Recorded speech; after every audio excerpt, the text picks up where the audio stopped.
Hello everybody, vanburman here, welcome back to Football Manager 2014. Now I'm going to go through the players that I was interested in. One of the first ones is Ajax's Denswell. I actually expect him to be slightly better than he is on the game, and unfortunately he's just not good enough really. I expect his potential ability to be at least 3.5 star, if so he would have made him a viable transfer, but unfortunately he is one which I will have to remove from the shortlist, unfortunately. Next up we've got Victor Fischer, also from Ajax, you probably know of him. He's a very good player. He's not a defensive player, but he can play primarily on the left. I don't know if apparently he can play up front as well. So, yes, he is someone that I'm very interested in, and someone that will be staying on the shortlist for now. Next we have Nikolai Boyelson. I thought that he would be higher up as well, as in better stats. As you can see, he's not terrible, and we'll just stick him into stick his stats into there, and you know, they're not terrible, but they're not brilliant, and he's not got much room for improvement either. So a good left back. It's not a bad thing, but yeah, I already have two I would need to improve, so not him unfortunately.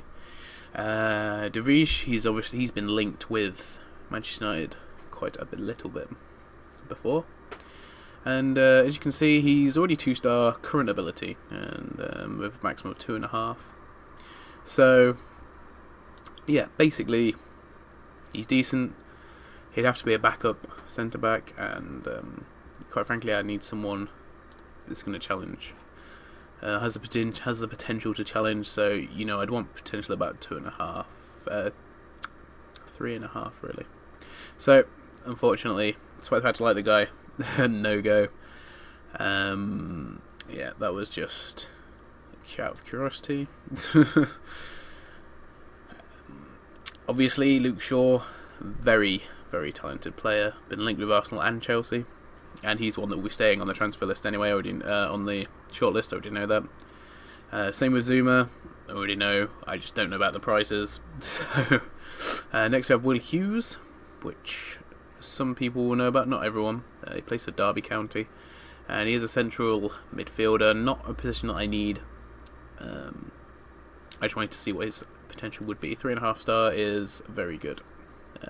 You got to remember, because Arsenal are obviously in the top 4 of the league in terms of team strength.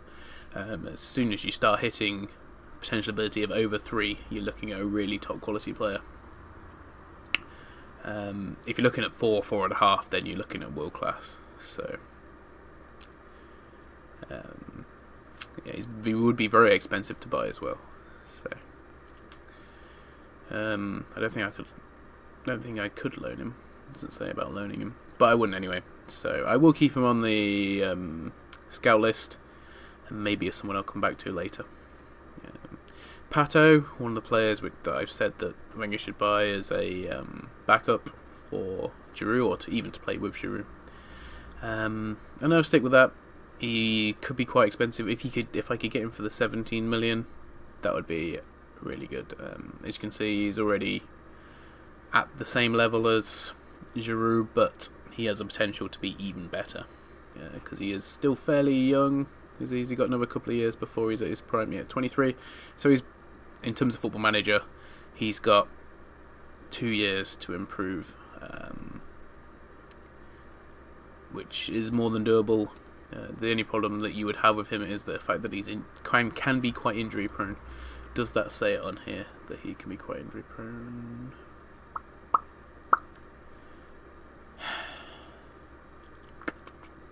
It doesn't actually say that, but he will be.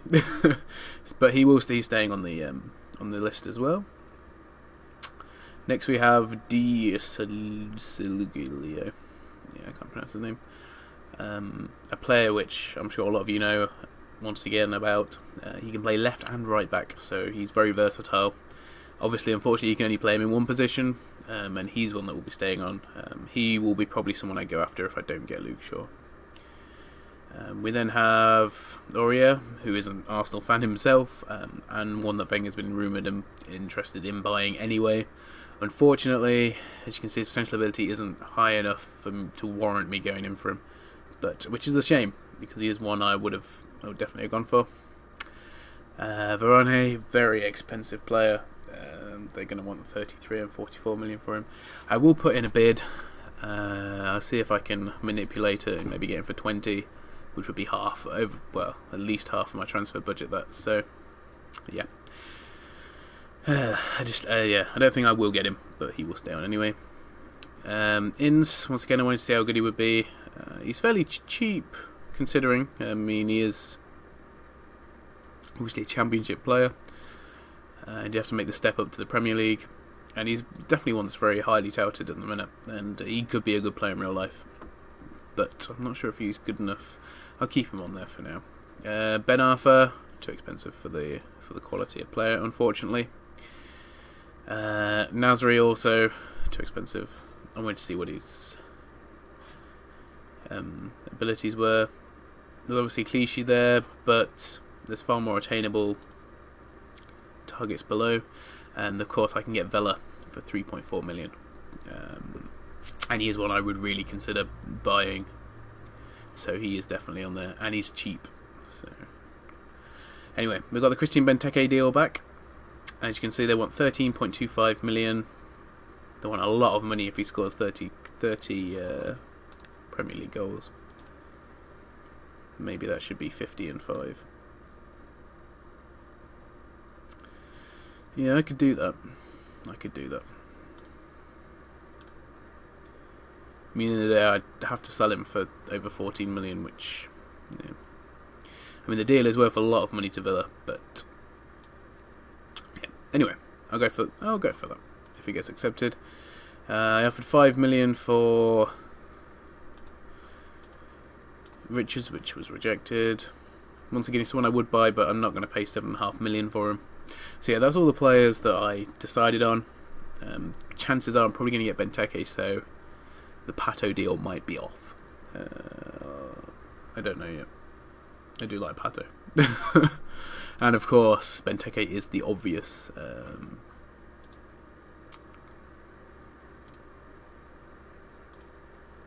choice. Right, so it's time for me to go to my shortlist. Okay, so these are the players that I have narrowed it down to. Now, what do I want? Primarily, because I have to prioritise, I need a centre-back, a striker, and then a right back, right or left back. So the first priority is striker and centre-back are the two. So we're going to start by making an inquiry about Varane. Obviously I have the bid for Benteke, but I am also going to make a bid for Pato as well. I'm going to offer them 15 million. They're not going to accept it, but if they did, obviously that would leave me with over half my budget left for the centre-back. So I'm just going to start with the bidding for those two at the minute. Oh no, Zuma as well I need to inquire about. I think that's all my centre-backs and strikers. Yeah, so that way, you know. Obviously, Carlos Vela is a good backup option should I not get either Benteke or Pato, which seems unlikely. They've made Jack Wilshere bid, but that is going to be swiftly rejected, as he is indispensable to the club. Yes, you want Park on loan, you're going to pay some of his wages, that's fine. Benteke could miss start of the season, he's only out for 4 weeks, so... Right. I hate it when they do this. I'm going to wait until you have made an offer before revealing my client's demands. So yeah, he should be first team. I also want to tie him down to a long contract, because he's got many years left in the tank. I don't know how much is he paid at Villa at the minute. He gets 46,000, so he probably should be on 70 at Arsenal, I should have thought. Loyalty bonus, 500,000. Bonuses, I don't like doing bonuses, it really annoys me. Goal fee, 8k for a goal. Appearance, yeah, I think that's fine by me. Any clauses that I want to give him? I think I give him a seasonal landmark bonus, actually. Is this the Premier League, or is this just, if it's over a season, then I'm going to give him an ambitious goal. Right. You come back and ask me for so much more than I offered.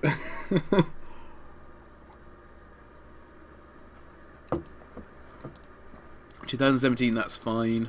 Yeah, 90k is fine, I suppose. Loyalty bonus, agents fees. I'm sorry, but you're not getting 32k just for appearing.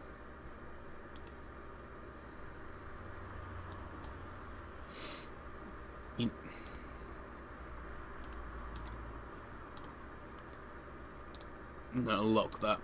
I'm not going up. Wage locked as well. That's fine.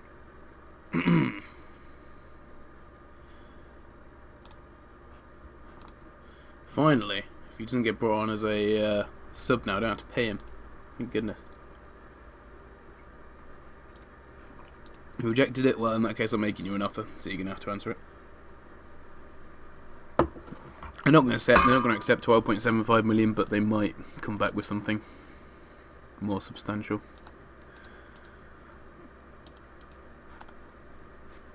Richards is the very much cheap option. Oh wow! So they pretty much want what I've. They pretty much want the same deal as I gave to Benteke.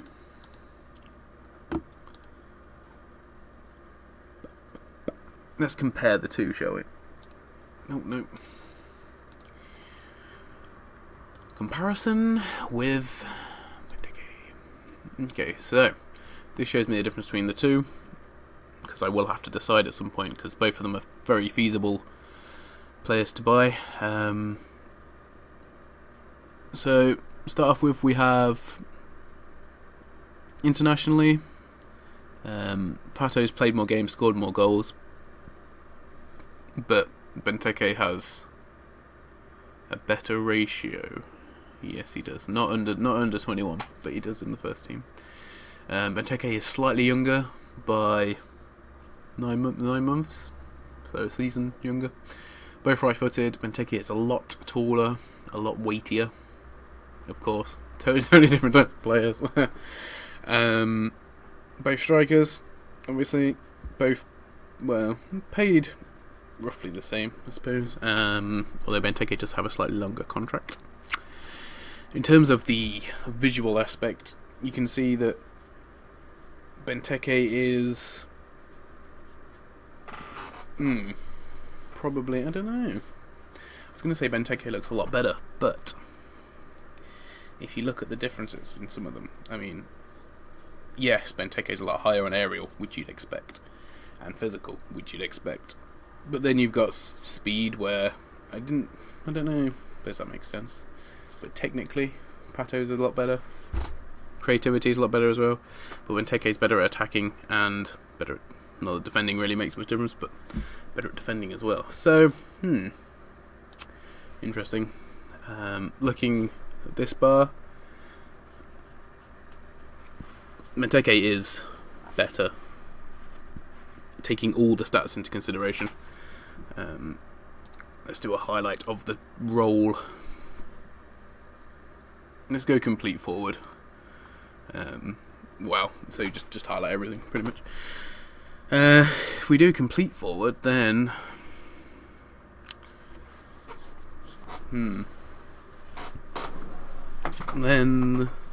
Benteke does win. I mean, some key differences are Benteke's finishing is better. Heading's only 13 for Benteke. Seriously, should be at least 15. The technique isn't far off between the two of them either. Benteke does have 15 composure as well as 14 finishing, so that is very good, and he's obviously they've both got room to improve. And Benteke's determination is really high, and that is one of the things that I do like in a player. And I also like work rate as well, although there's not a huge amount of work rate in there. Benteke, yeah, I think it does have to be Benteke at the minute. I can't see really what more advantage they get from buying Pato than I do Benteke. Yep, okay, it's going to be Benteke. Sorry, Pato. And Kurt Zouma, they've come back and said he's not for sale. Thanks. Cheers for that.